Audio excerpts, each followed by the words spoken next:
Hey guys, NW Order for Life here with Parasyte The Maxim episode 21 review.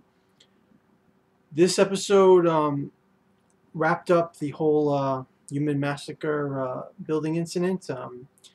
Shockingly, Hirakawa, the mayor, the Parasite mayor who got elected and is cornered at the end of the room, he makes this speech saying that humanity's victory is assured because when it comes to killing, nothing can top humans. Nothing can match them. That they're the killers in the world. He says that the balance of nature has been disturbed, and there are too many humans, and there's pollution, and there's all these problems, and parasites are the answer. They're like the Earth's answer to weeding out the humans, and eventually they're going to be they're going to be they should be treated as like saviors, and like that the humans should revere them as like the Earth's natural cleanup tool to ensure that the Earth will be prosperous. And then he says that humans are, they don't care about the environment, they don't care about anything, because the truth is humans are only selfish and they only care about themselves. So because they only care about themselves, um, he says that he wants to prioritize saving all life, not just what's best for humans.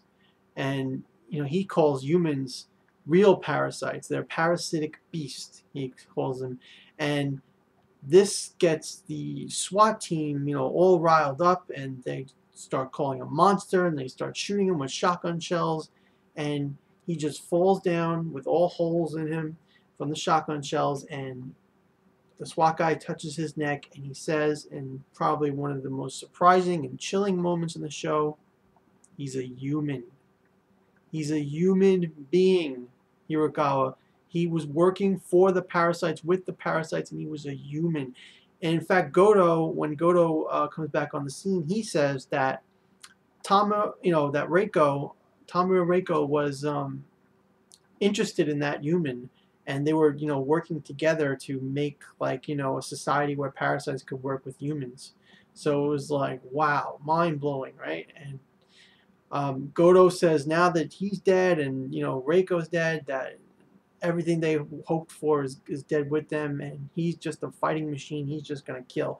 And Yamagishi, the leader of the SWAT, he goes in there with his men. He realizes he's at a disadvantage. They're getting killed off. They try to run to the roof to get an open space to take down Gotoh, and all of them are killed before they make it to the roof, except for Yamagishi. And Yamagishi tries shotgun shells. He tries an explosive like bazooka in Gotoh's face, and Gotoh blocks the bullets with his a shield made of his skin that he forms, and he says he has to deflect the bullets at an angle because it's still dangerous if he doesn't. He also said that he can't make every part of his body hard, so there are parts that are vulnerable. And you know, I think that's pretty much And then pretty much what happens is Yamagishi gets killed effortlessly. He's thrown off the top of the building, dead. And Gotoh comes down there, and Shinichi sees Gotoh. Gotoh sees Shinichi, and Migi beforehand told Shinichi to get out of there, but he didn't listen because Migi said there was nothing else for us to do. And Gotoh was about to kill Shinichi, but then more cops arrive with vests and riot shields, and the detective guy that's always bugging Shinichi, he tries to shoot Gotoh a couple times. So Gotoh's like, you know what? There'll be another day where I can kill you. Right now I'm tired. I want to go get some rest. And Gotoh leaps out of there. And you should see Gotoh's forms in this. He gets 6 eyes. He gets this insect muscular build, and these long razor limbs and legs, and he just looks crazy. His transformation in this is awesome. And so Shinichi spends the rest of the episode in fear, terrified that Gotoh is going to kill him.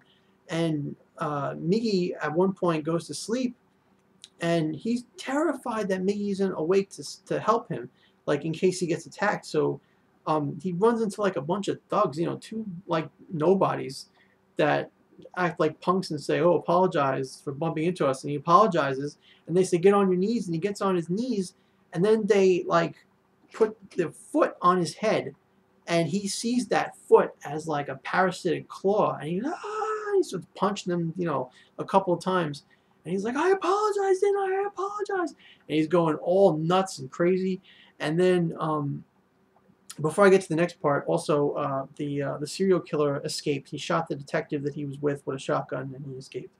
But now the next part, Murano, he sees Murano at the park, or not the park, at walking home from school, and he hugs her quickly, like just grabs her, hugs her, and he's trying to like, he's kind of like trembling, and she pushes him off because he's hurting her.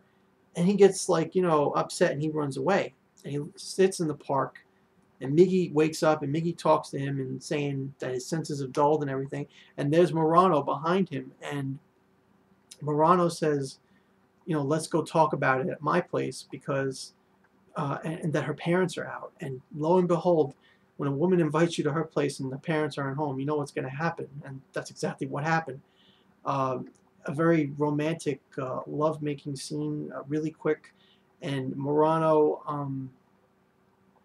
tries to comfort him at the end of it and tell him that, you know, they'll get through whatever it is. They've been through a lot together, and together they'll get through it. And then he drops the bombshell on her, as she says. He tells her that he loves her, and she says, "You're always dropping bombshells at the last minute." And they'll do the whole love-making scene, and the whole, you know, and at the end when they're laying in the bed, Shinichi realizes that he wants to live. He doesn't want to die. It's not that he doesn't want to die. He wants to live because of Murano, because of, you know, having a life, and just a great, fantastic episode. I'm giving this episode a 10 out of 10. Loved the Gotoh massacre and his transformations, and the shocker that Hirakawa was a human being and, you know, was working with the parasites, that Tomio Reiko was trying to set everything up. Love, you know, the relationship between Murano and Shinichi coming full circle, and, you know, just almost like, you know, by sleeping together, they kind of like, you know, are holding each other in the sense of like, you know, holding on to humanity in a sense. If it could be taken like, you know, that that's what's so human, you know, that action of just being weak and crying and holding on to each other and strengthening each other, you know, like through love and physical intimacy, like that could be like so human, that is just so human. And that's like a perfect scene to symbolize, you know, Shinichi still being a human, like above all. And like it was just so good. And like, oh man, this episode just gave me goosebumps. I loved it so much. Please tell me what you think about it in the comments below. I really would love to talk about this one with you know, viewers, anybody who's watching. What did you think about the love scene? What did you think about Hirakawa's, you know, amazing discovery that he's actually, you know, a human that was working with the parasites, and Reiko? And you know, what do you think about Gotoh being just a killer that living to fight? Like, please tell me what you think in the comments below. Please rate this video and subscribe for more videos in the future. Thank you. Have a good night. Excellent episode. 10 out of 10. I love it. Watch it.